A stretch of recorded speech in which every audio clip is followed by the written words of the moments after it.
Morjesta ihmiset, pakkasta ja aurinkoa, kirkasta taivasta. Tätä on kyllä odotettu, mä myönnän. Lähdetään taas ulos viettämään aikaa. Mulla on tossa monenlaista tavaraa ahkioon pakattuna. Mulla on kaminateltta siellä ja klapisäkkikin on mukana, että varmasti saa kämppään vähän lämpöä sitten. Ja tää kohde on Siikanevan soidensuojelualue.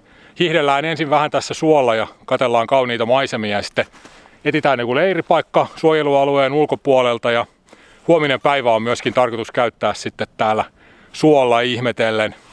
Nyt on pakkasta semmoinen 21, auton mittari näytti semmoista lukemaa tuossa tullessa ja aamua kohden se kiristyy ja menee lähemmäs 30 astetta sitten, jos ennusteet toteutuu. Tervetuloa mukaan reissuun!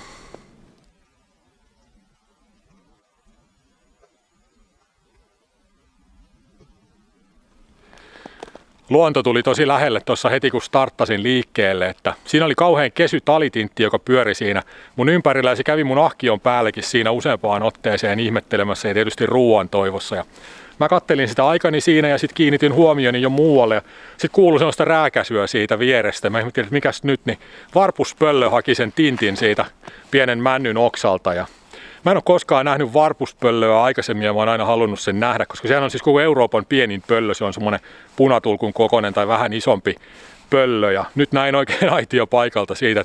Ihan hyvä startti tällainen niin kuin reissulle, että oli kyllä hieno kokemus. Ja harmi tietysti tintille, mutta täällä luonnossa toisen kuolema on toisen elämä, niin se vaan menee.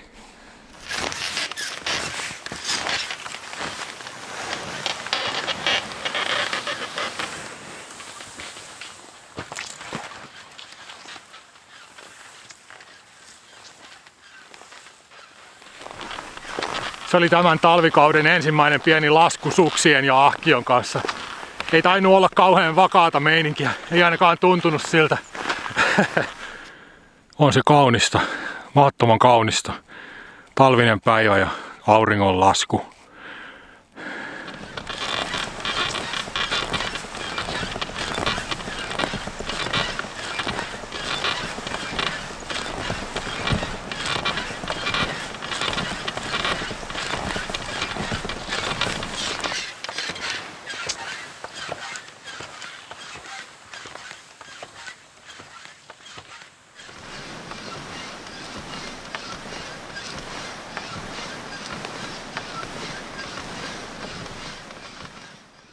Joo, kyllähän se jo nipistelee kuononpäätä ja poskia toi pakkanen, mutta ne onkin sit ainoat paikat, mitä nipistelee, että muuten on tosi kuuma ja pitää ehkä ottaa vaatetta vähän poiskin tässä, että ei suotta hikoa vaatteitaansa märäksi, kun toi umpihanki hiihto on semmonen ahkion kanssa, että se laittaa lämmöt päälle kyllä, oli pakkanen ihan mikä hyvänsä.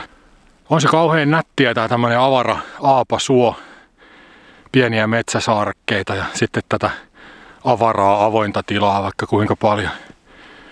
Hyvin on jäätynyt toi suon pinta, ei ole vielä kertaakaan kastunut sukset tai toi jälki. Perässä päin ei näytä siltä, että siellä olisi vesi tullut läpi missään kohtaa. Tuolla tulosuunnassa päin taivassa alkaa näyttää vähän siltä, että kylmä tulee. Tommoset purppuran värit tulee tonne taivaan rantaan. Nyt kun on ollut pitkä tauko tietysti ahkiohommista, niin kiinnittää koko ajan huomiota ton pulkan ääneen, kun se pitää sitä semmoista iy jatkuvasti. Tosi kova se ääni vielä. Siihen tottuu tavallaan sitten, eikä siihen niin kiinnitä koko ajan huomiota, mutta nyt se soi korvissa jatkuvasti. Mä säälin ihmisiä, jotka on kiskonut tommosen pulkan vaikka Grönlannin yli, että Lindbergin Marjolle terveisiä, jos satut katsomaan tätä, että hieno saavutus muutenkin hiihtää Grönlannin poikki, mutta etenkin se, että kuuntelee 3 kuukautta putkeen tota ulinaa, niin se on kova saavutus. Ai, on se upeeta. Satuin jonkun jälkiin tähän, niin menen tätä jälkeä pitkin. Vaikka nyt tällä puolella selkeästi on ollut tuulisempaa tässä, kun hanki on tosi kova ja ei upota juuri lainkaan. Tuommoinen muutaman sentin upotusjälki jää. Helpottu huomattavasti toi kulkeminen kyllä. Joo, nyt alkaa hämärtyä tässä nopeasti, kun aurinko menee mailleen. Ja mä ajattelin, että ton mäen päällä voisi olla leiripaikka, koska toi mäki on jo suojelualueen ulkopuolella, että se raja menee tuossa mäen edustalla. Ja mukavampi pystytellä telttaa tämmöisessä hämärässä, kun täysin pimeässä, niin me taidaan leiriytyä tuohon mäelle, jos siitä nyt vaan suinkin semmonen paikka löytyy teltalle.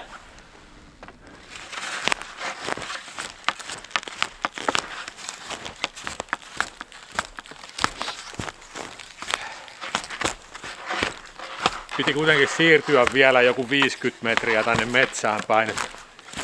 Se ei ollutkaan vielä suojelualueen ulkopuolella se niemen kärkipaikka siinä. Olisi ollut kyllä hieno suonäköala, mutta se on tossa aika lähellä, niin pääseehän sitä aamusta sitten heti siihen kattelemaan, jos haluaa. Ja vaikka nyt vielä illallakin, että hieno tähtitaivas varmasti tulee ja hyvällä tuurilla voi olla vaikka revontulia. Mä katselin, että tässä voisi olla teltan paikka. Vaikuttaisi riittävän tasaiselta. Tampaan suksilla tämän lumen tästä linttaan ensi alkuun ja pystyttelen sitten teltan tähän ja sillä lailla.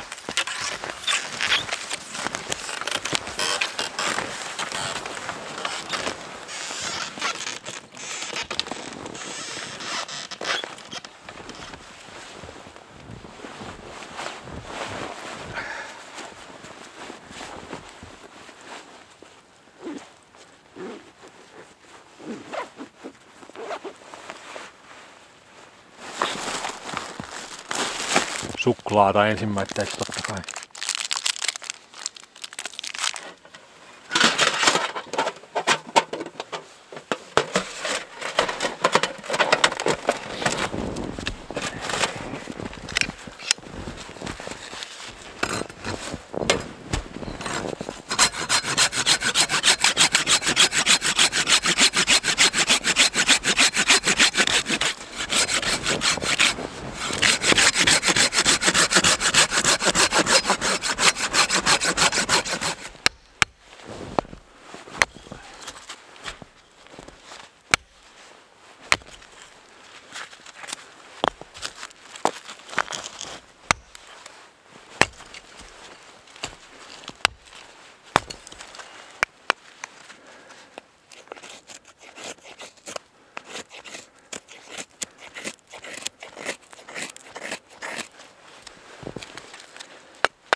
23 on nyt pakkasta. Mulla on mittari roikkumassa tuossa ahkion aisassa. Alkaa viilenemään pikkuhiljaa.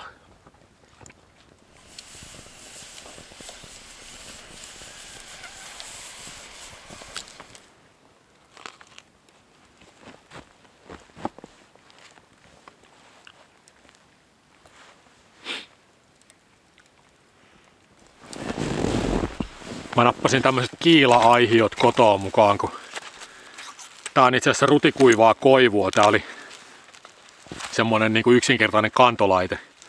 Mä sahasin sitten tän pätkiksi vaan. Näistähän tulee hyvät kiilat. Voi huomenna vaikka polttaa sitten.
Juu, eipä siinä.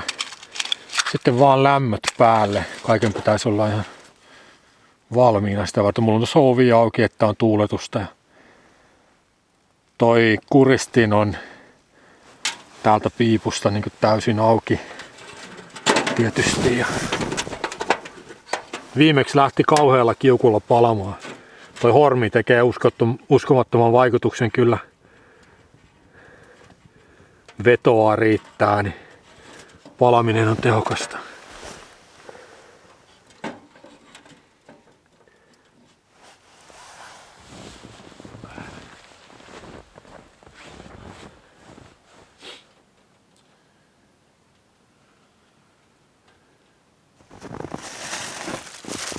Joo, hyvältä näyttää. Sitten vaan loputkin kamat sisälle.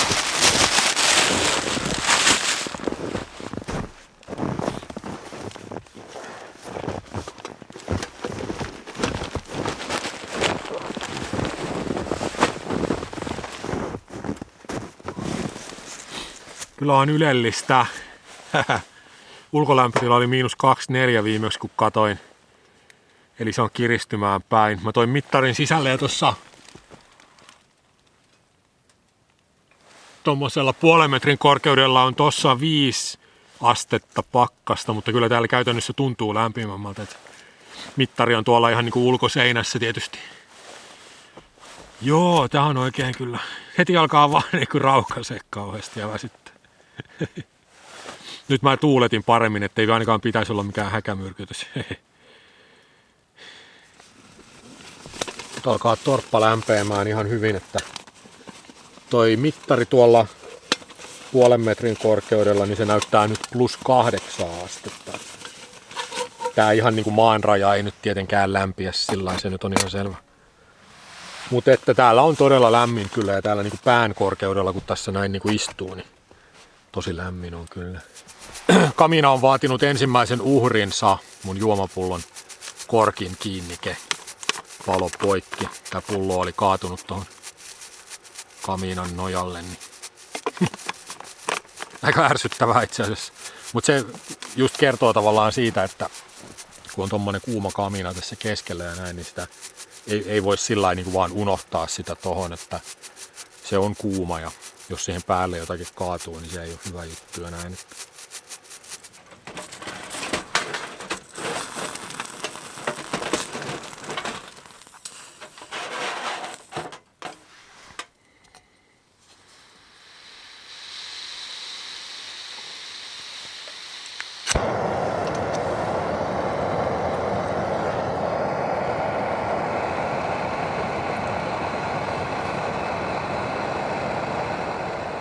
Joo, ei toi kamina sillä lailla keittimenä kyllä mikään häppöinen ole, että kauhean hidasta touhua. Että kyllä siinä kahviaddiktin kädet alkaa täristä liikaa jo kiehumista odotellessa. Nyt itse asiassa tuossa kiehuu pieni vesitilkka, kun mä suotin lunta tommosen kattilallisen, niin siitähän tuli tommonen 2 senttiä vettä tonne kattilan pohjalle, niin se nyt alkaa kyllä tossa kiehua.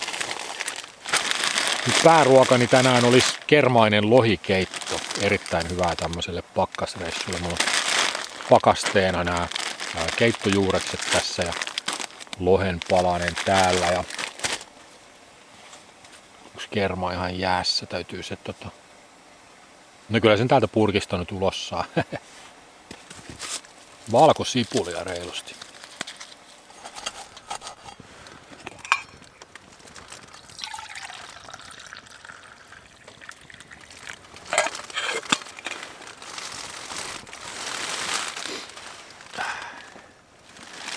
Kyllähän tässä aika kuluu mukavasti, ei käy kiistäminen.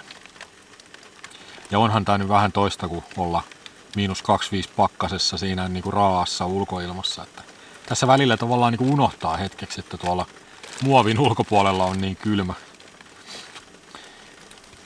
Lohisoppa olisi valmista. Mä tein tämän kokonaan tuossa kaminan päällä, eli kyllä siinä ihan keittelee, mutta se on ehkä enemmän semmonen niinku koko illan haudutteluprojekti eikä mikään, että pikaisesti kahvivedet siinä, että se ei kyllä onnistu, eli ei hätäisille. Joo, eiköhän tämä päivä ole paketissa sitten, kun on tämän saanut tästä syötyä. En taida nyt lähteä mitään tähtitaivasta kyllä kattelee. Eiköhän se siellä pysy, niin joku toinen kerta sitten. Huomenna pitäisi olla aurinkoinen päivä ja tuossa suolla on varmasti ihan järjettömän hienon näköistä ja paljon sitä aurinkoa, mitä on kaivannut tässä. Et ei ole kauheasti näkynyt sitten lokakuun alkupuolen jälkeen auringonpaistetta, että nyt niin kuin pitkästä aikaa sitä haluaa oikein niin kuin ahmia tuolla valoisilla paikoilla. Se on enemmänkin mielessä tässä.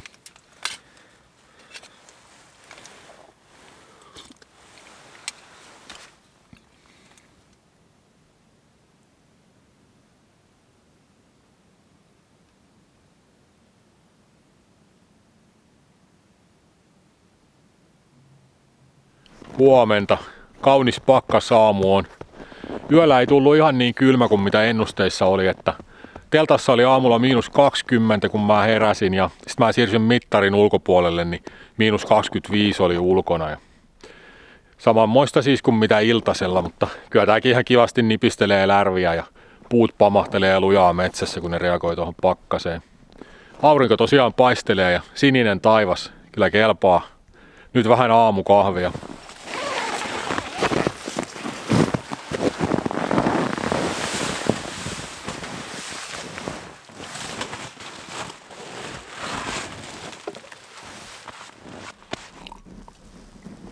Mun mielestä se on ihan hyvä systeemi, että ottaa pakasteena mahdollisimman monet ruuat mukaan, niin siinähän ne on jo valmiiksi jäässä sitten. Mulla on nyt noi leivät ja leikkeleet tossa, mitkä ei ole pakasteita, ja sitten ne makkarat, mutta makkarat nyt voi paistaa jäisinäkin ja noi leivät mä nyt saan tossa pehmitettyä helposti, ei ole mikään ongelma.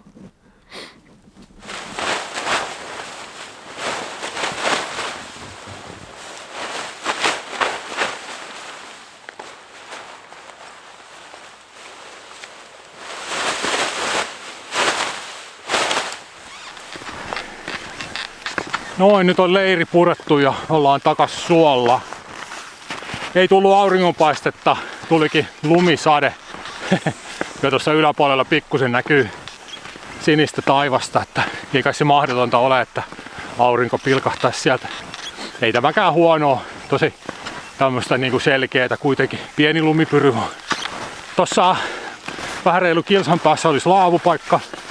Mulla ei muuten sinne ole mitään asiaa sen kummemmin, mutta sieltä on hienot näkymät. Se on mäen päällä, niin sieltä avautuu hieno näkymä suolle. Katsotaan, jos käytäis siinä. Mä jätin ahkion tonne odottamaan ja käydään siellä laavulla. Se on tosiaan semmoisen mäen päällä, niin en mä sinne päälle tuota ahkiota kuitenkaan alkaisi hinaamaan, niin mä jätän sen tohon vähän matkan päähän ja haen sen tosta sitten.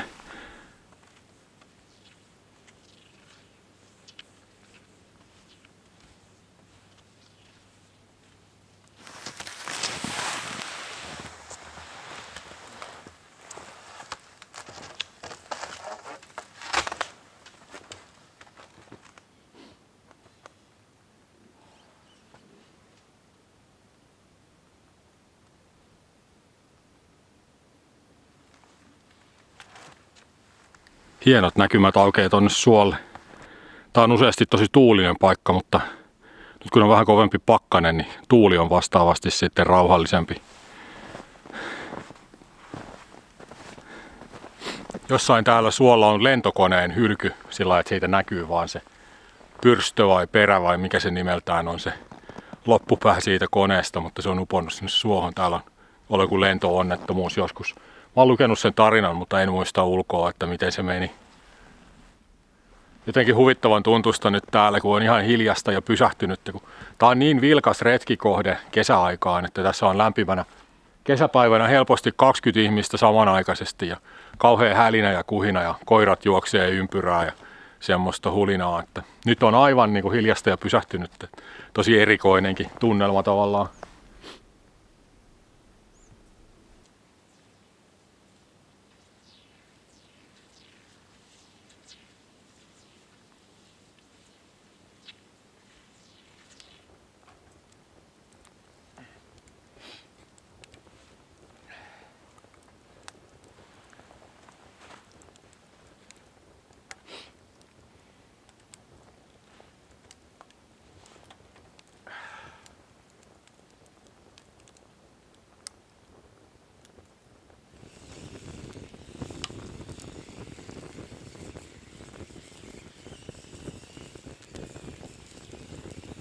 Ei tullut sinistä taivasta, ihan harmaaksi veti koko maiseman ja tuommoista pientä pyryä pitää koko ajan.